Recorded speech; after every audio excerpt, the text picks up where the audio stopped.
నమస్కారం, లక్ష్మీ డివోషనల్ కి స్వాగతం. మీరు మా ఛానల్ ను మొదటిసారి చూస్తున్నట్లయితే మా ఛానల్ ని సబ్స్క్రైబ్ చేయండి, బెల్ ఐకాన్ ని క్లిక్ చేయండి. దాని ద్వారా మేము చెప్పే మరిన్ని విషయాల గురించి తెలుసుకోవచ్చు. మా వీడియో మీకు నచ్చినట్లయితే లైక్ చేయండి, షేర్ చేయండి. వీడియోను స్కిప్ చేయకుండా పూర్తిగా చూడండి.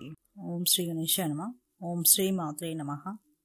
మీకు కలలో తాటి చెట్టును చూసినట్లు కనపడితే ఎలాంటి ఫలితాలు ఉంటాయో తెలుసుకుందాం. మీకు కలలో తాటి చెట్టు కనిపించినట్లయితే మీరు చేసే పనులలో కానీ చేయబోయే పనులలో కానీ ఎలాంటి విఘ్నాలు లేకుండా పనులు పూర్తి అవుతాయి. మీరు అనుకున్నవి సాధించగలరని సూచన.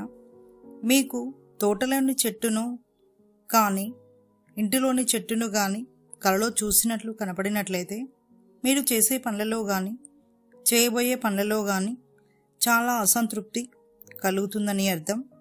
మీకు కలలో తాటి చెట్టును నరికినట్లు కనపడినట్లయితే మీరు మీ మిత్రుల వలన మోసపోతారని అర్థం. తాటి చెట్టు ఎక్కినట్లు కలగనట్లయితే మీరు అనుకున్న పనులు త్వరగా ముందుకు వెళ్ళక కొంత నిరాశ చెందే అవకాశాలున్నాయని సూచన. ఇక నెక్స్ట్ వీడియోలో మరిన్ని విషయాలను మనం తెలుసుకుందాం. Thanks for watching. ఈ వీడియో మీకు నచ్చినట్లయితే లైక్ చేయండి, షేర్ చేయండి, మా ఛానల్ని సబ్స్క్రైబ్ చేయండి.